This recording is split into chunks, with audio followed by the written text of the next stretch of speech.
Hey guys, my name's Ruth. I'm a health visitor in England, and this video is going to be all about what to expect in those first few weeks after having your baby. So this video is aimed at women who are pregnant, people who are due their first newborn baby, or any newborn baby, and if you have a newborn baby. One of the biggest questions I get asked when babies come home initially, they can be quite sleepy, and some parents like to know, do I need to wake my baby to feed? They're sleeping 3-4 hourly, waking for a feed, or needing to be waked for a feed. So let's talk about the signs that we know your baby is getting enough milk. So first things first, a newborn baby is born with a stomach this size. It is 5 milliliters. Close to that. That stomach fills and empties very, very quickly. Not only does it fill and empty very quickly, but by day 3, their stomach is now having about 22 milliliters. And then by day 5, they're about 57 milliliters. So their stomach's growing very, very quickly. Their bodies are going to be demanding milk and more milk to grow their stomach and to be requesting more milk if you are breastfeeding. Babies feed frequently. They feed little, they feed often. This is very normal. Sometimes they will feed every 15 minutes because they're filling up those tiny, tiny tummies and they're getting emptied very quickly. This is no indication of how much milk you're producing, and this is no indication that you need to move on from first stage formula. The only 2 milks that your baby needs to be having in those early weeks until they are 1 year old is breast milk or first stage formula. Now, let's talk about how we know whether your baby is getting enough milk and whether you need to be waking them in the night. This is aimed at newborn babies. So what we want to be seeing is plenty of wet and dirty nappies. But what does plenty and wet and dirty nappies mean? So breastfed babies, we want to be seeing wet nappies increase daily from the first 1 to 6 days. Day 1, we want to be seeing 1 nice heavy wet nappy. Day 2, we want to be seeing 2 heavy wet nappies. Day 3, 3 heavy wet nappies. 4 heavy wet nappies. And then from day 6, we want to be seeing 6 wet nappies. And this is going to carry on for the next few weeks. So by day 3, stools are becoming lighter in colour, maybe a bit greenier, and they're much runnier. And then by day 4, we want at least 2 yellow nappies, and they're going to be the size of a £2 coin. Some parents are liking this to the colour of chicken korma. After 4 to 6 weeks, babies can be going several days, breastfed babies can be going several days without passing a stool. We do tend to say breastfed babies cannot be constipated, and it's worth watching out for what consistency the stool is. If it's like rabbit droppings, then yes, it's maybe an indication they're dehydrated. But if it's nice and soft, like Play-Doh consistency, that's absolutely fine. Now let's talk about formula-fed babies.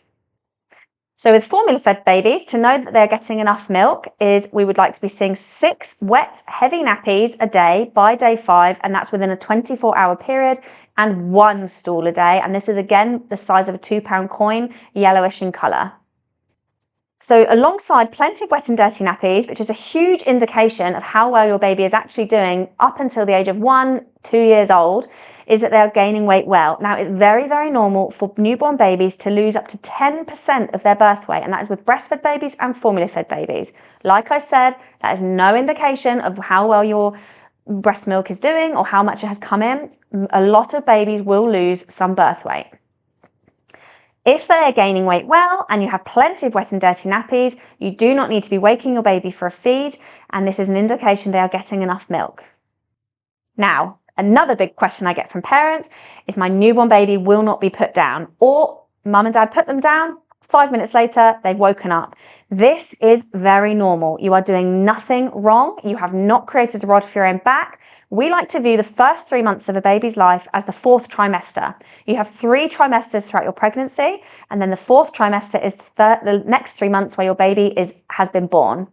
They are still an extension of you, and we haven't lost that hunter-gatherer part of our brain. So a newborn baby's safest place to be is on the main caregiver, being held. So we put them down. More often than not, they're going to wake and they're going to be unhappy. This is normal, guys. You are doing nothing wrong. Holding, cuddling, carrying your baby is not creating a rod for your own back. You are not creating bad habits. You are actually giving your baby what they need. Whilst you are holding them, this is the perfect place for brain development to thrive. It's amazing for bonds and attachment. If you're feeding, it's brilliant for increasing your milk supply. And it's actually really, really good for maternal mental health. You can also do lots and lots of skin to skin in those first early days. You and your partner can do that. Just pop them inside your top with their nappy on. I know at the beginning of the video, I mentioned that some babies do go for longer periods throughout the night. They tend to wake up after a couple of weeks and they feed and wake up very, very frequently. A newborn baby feeding and waking every hour, sometimes less than that, sometimes more than that, is completely normal. Newborn babies, up until about 4 months, which is why I don't believe you can get them into a routine, you can't teach them how to self-settle, they don't know the difference between day and night, they do not release the hormone melatonin, which is our sleepy hormone. Actually, breastfeeding mums, your breast milk is going to be giving them that melatonin hormone and it's going to encourage them to have a sleep at night time. So around 4 months, they're going to go through something called the 4-month sleep regression, which I will talk about in another video. But before that, they do not have sleep cycles, which means they do not have lighter periods of sleep and deeper periods of sleep. They're either awake or asleep. And when they're awake, they have a need, whether it's hunger, whether they're cold, whether their nappy's dirty. That's the only reason they're really going to be waking for initially. So we are one of the only mammals who birth their babies as dependent beings. Their brains are developing so rapidly and they're an extension of us. They need to be on us all the time. So back to the 4th trimester, try to view your baby as if it's still attached by the umbilical cord. You are still pregnant, baby has just been born. That they still need to be on you, they still need to be feeding from you or with you. All they need is their physical needs being met. The rest of it, you can teach them when they're older, you can teach them when they're a few months old, past this 4th trimester. We don't need to be worrying about routine, we don't need to be worrying about habits. We just want to be keeping this baby alive and on you. You are their safest place. Ignore anyone that tells you you're making a rod for him back. Lock the door to them for the next few months because their advice is unimportant until you want extra help. So I want to talk to you about high crying. Some babies are born and they cry a lot. We don't know why. We've done studies on all different types of mammals and for some reason, lots of mammal babies just cry. We've looked at different cultures. We've looked at babies who have been worn constantly, babies who have been left to cry. Some babies cry. This peaks around 8 weeks, which means that if you look at the bell curve, it peaks at 8 weeks and then it starts to come back down again at 16 weeks. That feels like forever when you are in the thick of it. It is torture. I appreciate that. But lots of babies do cry and it's completely normal. This is actually called colic. Colic is a well baby that cries. There are lots of theories as to why babies cry. Is it wind? Is it gas? Is it they're in discomfort? Is it that they're growing too quickly? We actually don't know.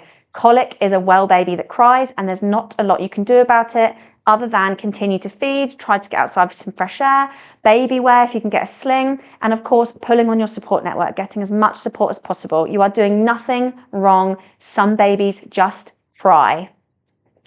There are other signs and symptoms of things like reflux and cow's milk protein allergy. These are actually overdiagnosed in this country, and you will see other symptoms that there is something wrong and this needs to be looked into. So like I said at the beginning of the video, let's look at your baby is gaining weight well, they're getting plenty of wet and dirty nappies, they're settled when they're feeding and settled after a feed. High crying tends to be, and fussiness and witching hour tends to be more in the evening. This can go on until the night time. These are normal. That is normal signs and symptoms of colic. There are lots of medicines and things that you can try. There is no evidence to suggest that any of these things do anything other than cost you money. And remember, colic is a well baby that cries. You're doing nothing wrong.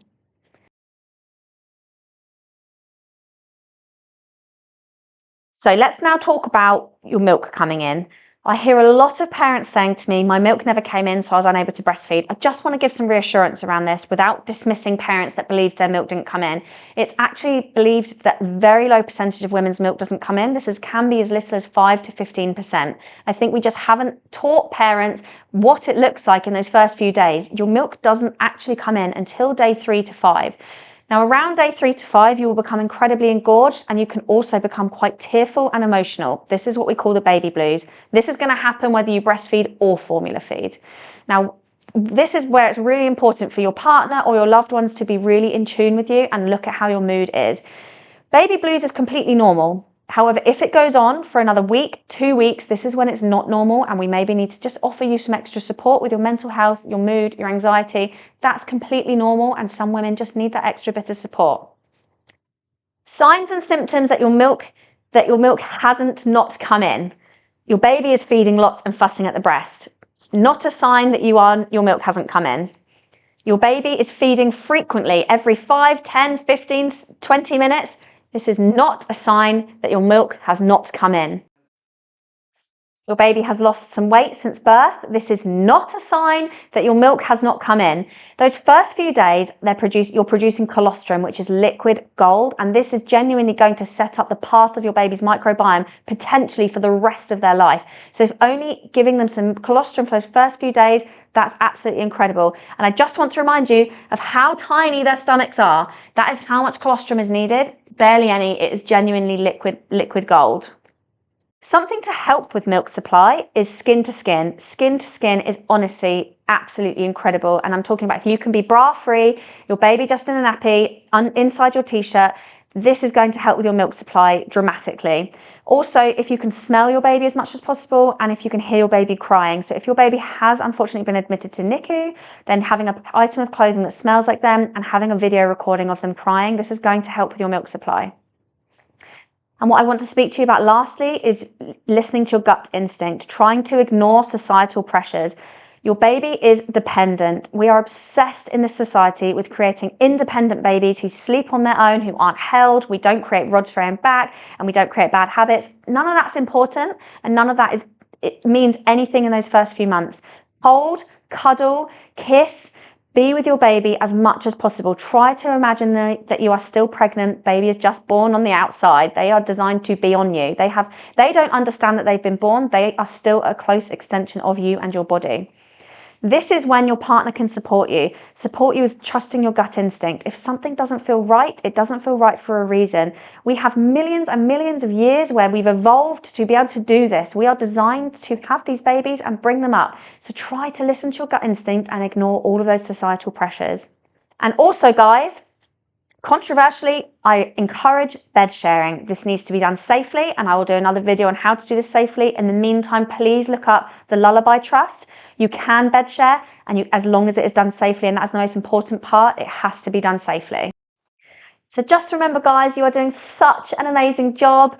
Just keep going with your gut instinct. I'm going to link the Lullaby Trust website below for you to have a look at that safe sleep on how to bed share safely. I'll do another video on this if this is something people are interested in.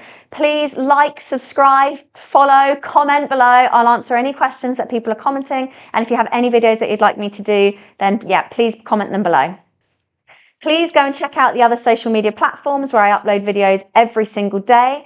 I've created some guides, which I will link below. One is about toilet training, one is about fussy eating, one is about teaching a baby how to self-settle without leaving them to cry. I don't recommend this before 4 months. And one is about help managing naughty behaviour and how to avoid the naughty step. So thank you again for watching. My name's Ruth Watts. I'm the health visitor in England. Calmness is your superpower. You are doing absolutely amazing.